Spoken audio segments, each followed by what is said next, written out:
ఓం శ్రీ గురుభ్యో నమ. ఓం శ్రీమాత్రే నమ.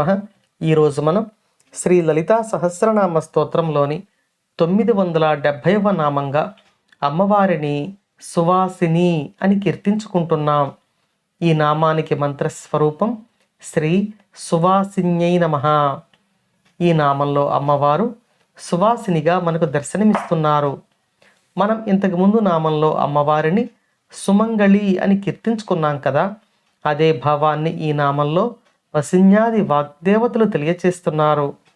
అమ్మవారి యొక్క పతి అయిన పరమేశ్వరుడు ఆది అంతము లేని మహాకాలుడు. అమ్మవారు ఆయన యొక్క శక్తిగా ఉన్నారు. కాబట్టి అమ్మవారు ఆది సువాసినిగా ఈ నామంలో మనకు దర్శనమిస్తూ ఉన్నారు.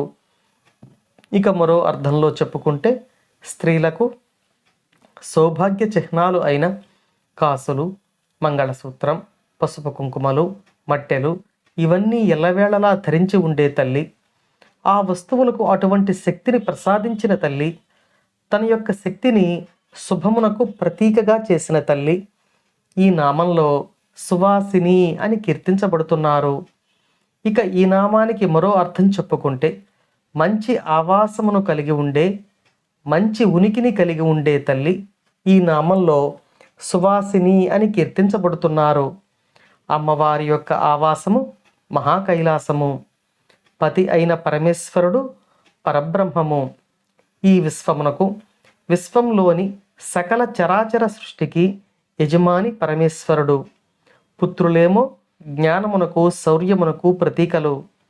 మహాకైలాసము వంటి ఆవాసమును, గొప్పవారైన పతిని మరియు తనయులను కలిగి ఆనందమైన జీవితం గడుపుతున్న పరమేశ్వరి ఈ నామంలో సువాసిని అని వసిన్యాది వాగ్దేవతల చేత కీర్తించబడుతున్నారు.